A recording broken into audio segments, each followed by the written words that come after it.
After joint US-Israeli strikes, Iran thought it had the answers. A wave of drone and missile strikes rocked US bases throughout the Middle East. The US didn't take it lying down. Iran came back with missiles, and the US retaliated with devastating and instant revenge. US B-2 pilots just did something unbelievable in Iran, and Tehran knows that it's already lost the war.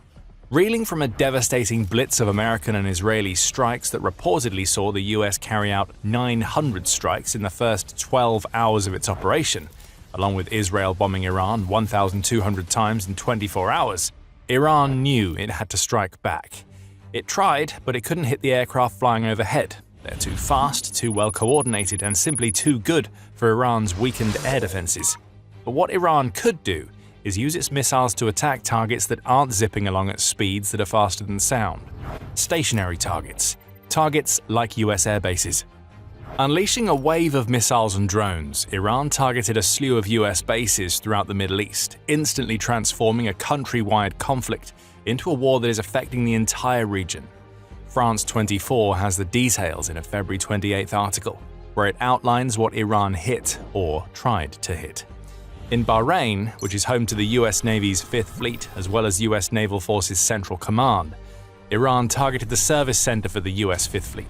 Grey plumes of smoke have been seen rising from near the base, which is home to a deep-water port that can accommodate US aircraft carriers. In Iraq, where the US still has forces based in the autonomous Kurdish region, explosions were recorded near the US consulate in Erbil. However, the Kurdish security forces saw that the US managed to intercept drones and missiles that flew over Erbil. Then on to Jordan's Muwafaq Salti Air Base, where the US has deployed dozens of military aircraft. According to early reporting, 2 ballistic missiles were shot down, with only material damage caused. It keeps on going, and if you keep watching, you're going to learn what the US did to avenge these strikes.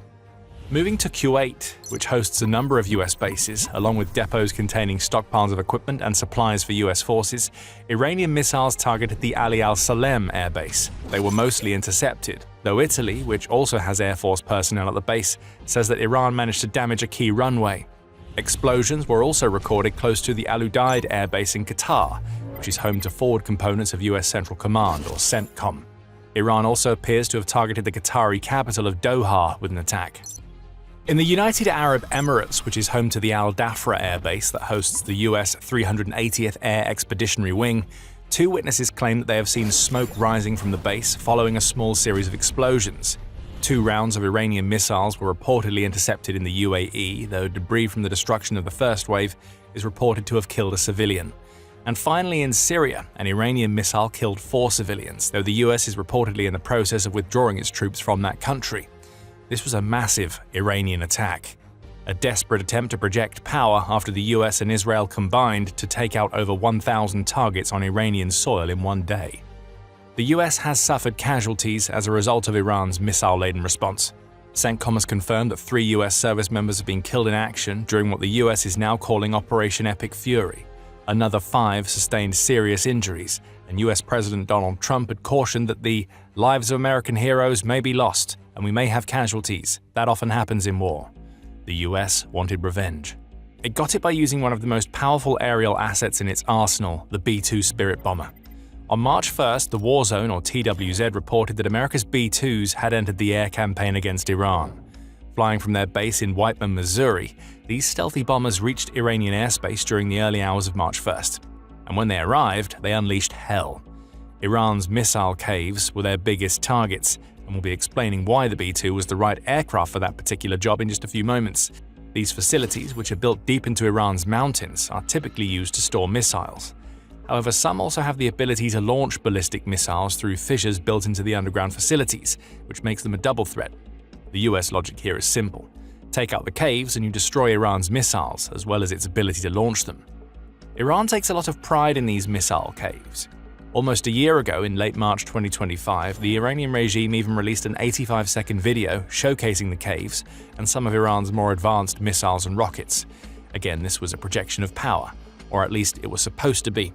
Iran's issue was that its propaganda video showcased a major problem that a country that has bunker-busting bombs like the US could exploit.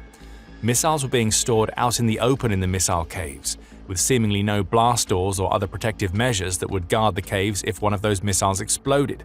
A chain reaction would be possible with the right strike, TWZ reported in March 2025. All it would take is the right match to light the fuse, and the missile caves would come crumbling down. The US had just the right match in the B-2 Spirit. America's most impressive stealth bomber was the perfect choice for the revenge it took on Iran, and not just because it has the bunker-busting bombs needed to cause a chain reaction of explosions in Iran's missile caves. Those caves have another vulnerability.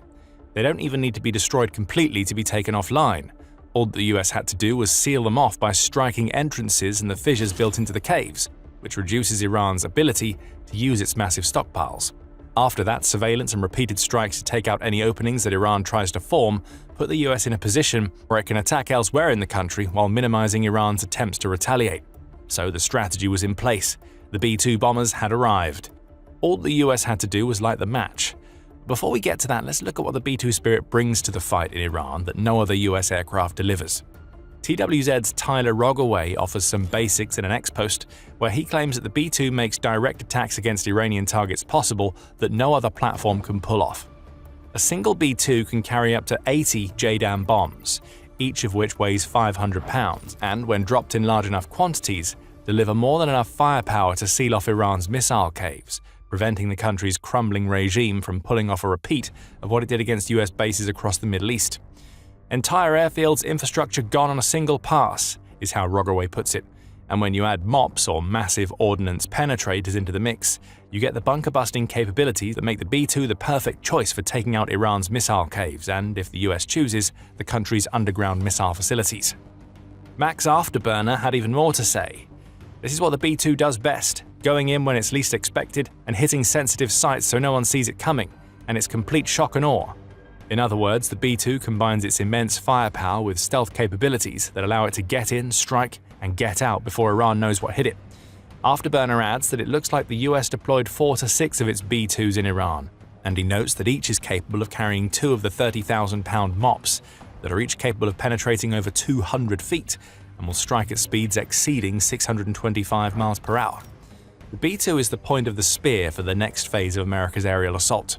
And in a moment, we're going to reveal precisely what the US pulled off in its revenge strike, as well as what Iran has lost during Operation Epic Fury so far. But before we go deeper into that, if this is the kind of insight that you want, make sure you're subscribed to the Military Show. We break it down like this every single week. When America's B-2s blasted out of Whiteman, Missouri, their pilots knew that they had a 32-hour round trip on their dockets. The UK has denied forward basing, though that may be changing now, as you'll learn if you stick with us. So the bombers had to fly thousands of miles, drop their ordnance, and then fly back, all in one massive trip. The US deployed KC-135 Stratotankers to make up for the lack of forward basing. These enormous aircraft enable aerial refueling, which keeps the B-2s in the skies for as long as the US needs them. Now, we mentioned that the B-2 can be loaded with 500-pound JDAMs and MOPs that can penetrate deep underground, but these weren't the weapons that the US chose to use on March 1st. Remember what we told you about the Iranian missile caves and their key vulnerability earlier in the video? You only need to destroy the entrances, exits, and fissures, and you get a missile cave that becomes a non-factor. The US knew this, so it likely loaded the B-2s with a different type of JDAM. TWZ speculates that this was the Blue 109 warhead that is equipped with the GBU-31 JDAM, which creates a 2,000-pound bunker buster that is more than capable of destroying Iran's missile caves, or at least capable of destroying missile launch apertures and runner entrances that lead into those caves. It looks like TWZ's speculation was correct. In the wake of its B-2 bombing run, CENTCOM announced precisely what the US used. Last night, US B-2 stealth bombers, armed with 2,000-pound bombs, struck Iran's hardened ballistic missile facilities. No nation should ever doubt America's resolve, CENTCOM said in a March 1st X-post, which was accompanied by a video showing B-2s in flight. The mention of 2,000-pound bombs in that post suggests that TWZ was right on the money when it speculated on the use of the Blue 109 warhead. And now we're starting to see evidence of the damage that America's B-2s caused. Satellite images are starting to come to light, showcasing what has happened to the missile caves that the US has targeted. Shared by Brady Afric on X, one series of photographs demonstrates that Iran's Tabriz North missile base has been wrecked by the B-2s. With the pictures showcasing the precise types of collapsed tunnel entrances that we told you earlier are enough to put many of these types of bases out of commission. Newsweek reports that the US also appears to have taken out a radar system at Iran's Zahedan airbase, though it's unclear if this was done by the B-2s or if the radar was destroyed as part of the 2,000-plus strikes conducted by the US and Israel during its initial thunderstorm of strikes against Iran. The same outlet reports that Iran's drone and cruise missile storage bunkers in Konarak have been destroyed. What we see here is the systematic destruction of the one major threat that Iran poses to the US. Iran struck US bases with missiles. The US and its B-2s have mostly taken those missiles out of the picture. But beyond that, what this now means is that the US can follow up with more strikes conducted by its carrier-based assets. After all, Iran's ballistic missiles posed a threat to the carriers that the US has stationed in the Persian Gulf. As the US takes Iran's missile threat offline, those carriers can position themselves closer to Iran's territory, which only speeds up the rate of strikes that the US can carry out. Afterburner explains, stating that it's likely F-22s that paved the way for the B-2s that the US unleashed, likely by destroying air defenses and creating safe aerial corridors. Now that Iran's missile caves have collapsed, carrier assets like the F-18s launched from the USS Abraham Lincoln will likely start blasting off every 30 minutes to utterly ruin more of Iran's key military nodes. Israel has also gone all in and will benefit from America's missile cave destruction.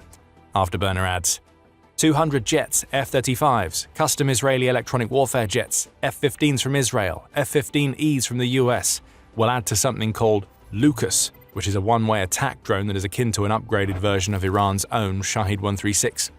So if Iran thought the worst was over following the flight of the B-2s, it is sorely mistaken. Much more is coming. We'll come back to that topic in a few moments, but before we get to that, let's sum up the situation for Iran as it stands right now. On the ballistic missile front, it would be inaccurate to claim that Iran has completely lost the ability to fire missiles at the US, Israel, and other targets. We don't have full confirmation of what America's B-2s destroyed during their bombing run, so more information is needed to determine just how crippled Iran's missile capabilities are. But what Iran's collapsing regime has to deal with is that its missile threat is being taken away. We said earlier that missiles form the backbone of the attacking threat that Iran presents to the United States. According to the New York Times, Iran is believed to have over 3,000 missiles in its stockpiles, though some estimates claim that the country planned to build its stockpiles up to 8,000 by the end of 2027. Immediately, America's B-2 bombers have forced Iran to pump the brakes on those plans. Iran is trying to build dozens of missiles per month, the New York Times reports, but every successful American and Israeli strike is destined to slow that production rate down. Add Iran expending missiles from the diminishing launch sites that it has, and you also get a country that is eating into stockpiles that it's attempting to replenish. Some of Iran's missiles are advanced enough to cause serious damage to US interests in the Middle East. The Foundation for Defense of Democracies highlights some of them, with particularly heavy hitters including the Sejil-2, which has a range of 2,000 kilometers or about 1,240 miles, and the Khorram Shah, which flies for between 2,000 and 3,000 kilometers, or 1,240 and 1,864 miles. These are the types of missiles that America's B-2 bombers have tried to take out of the picture with their devastating run of strikes, and it looks like it has worked. The New York Times reports that Israeli officials are claiming that Operation Epic Fury, which is combining with Israel's own Operation Roaring Lion, has shut down about half of Iran's missile capabilities already. Adding to the airstrikes conducted against Iran by the US and Israel in June 2025, these most recent operations have contributed to the destruction of around 200 of Iran's ballistic missile launchers, along with the rendering of dozens more inoperable, the official claims. So with each subsequent strike that the US carries out, we may yet see B-2s fly again very soon, Iran's missile capabilities are collapsing, just like its regime. Preliminary figures being reported by Al Jazeera in its live tracker of the war between Iran and the US and Israel suggest that at least 555 people have been killed across Iran. Among them is the most valuable target in the country when it comes to prompting regime change, Supreme Leader Ali Khamenei himself. After a day or so of speculation that the head of Iran's regime had been killed in the massive airstrikes pummeling his country, Al Jazeera reported on February 28th that Iranian state TV had confirmed Khamenei's death and ordered a 40-day mourning period for his passing. Khamenei didn't even live long enough in a conflict he started to watch America's B-2s destroy Iran's missile caves, and he leaves Iran facing an immediate future where it has to figure out who is going to lead the country at a time when bombs and missiles are still flying overhead. Afterburner reports that a 3-member interim leadership council has been created to choose Khamenei's successor. That council has a problem on its hands, as America's strikes are whittling away at the entire regime's structure in Iran. For each leader that is considered, there may well be a bomb or missile en route that could take that potential leader out. Iranians are celebrating even as the state instructs them to mourn, One of those Iranians, an engineer named Masoud Ghoddarat-Abadi, who moved to the US at age 27 to escape Khamenei's regime, told CNBC, "Khamenei is dead. This is the best day of my life. This is a glorious day for Iran. I believe his death could mark the beginning of a new chapter in our nation's history. In the long run, I hope this moment will prove transformative." However, losing Khamenei does not automatically lead to regime change in Iran. The Islamic Revolutionary Guard Corps is still operational, though it's being weakened as each day passes and more US and Israeli missiles and bombs strike deep into the heart of Iran. And to make matters worse for that bewildered force, another country is about to get involved in the fight. You may remember that we told you earlier that the UK had refused to allow the US to use its bases in the Middle East for America's B-2 bombing run. That won't happen again. On March 1st, the UK's Prime Minister, Sir Keir Starmer, announced that the US will be allowed to use UK bases in future strikes against Iran's missile sites. This isn't to say that the UK is going to be sending its own aircraft into the fray. It appears to simply be opening up RAF Fairford in Gloucestershire, along with Diego Garcia in the Indian Ocean, to the US. That's good for America. It won't have to risk stratotankers as much in future B-2 deployments. Plus, America's B-2 pilots may be able to take a little more time to zero in on their targets, rather than having to get everything done in one go as part of 32-hour bombing runs. As for the next few days, Trump has announced that Iran has a few off-ramps if it feels as though it's absorbed enough punishment. In an interview with Axios, the US president said, "I can go long and take over the whole thing, or end it in 2 or 3 days and tell the Iranians, see you again in a few years if you start rebuilding your nuclear and missile programs." In other words, Iran has one option: end its nuclear weapons ambitions. Will Iran take the off-ramp? If it doesn't, this may only be the first of many times that we report on B-2 bombers crippling the Iranian regime's missile capabilities. And when combined with America's carrier force, along with Israel, the sheer amount of air power being deployed against Iran may end up destroying its already fragile regime for good. Speaking about the American carrier force, there are some who claim that aircraft carriers are already obsolete. The US seems to be proving that isn't the case. But it is an interesting thought, as we'll explore in a video that discusses how aircraft carriers stack up against some of the world's most modern military threats. Check out that video if you want to see more, and remember to subscribe to The Military Show as we bring you the full picture of what's going on in Iran. And thank you as always for watching.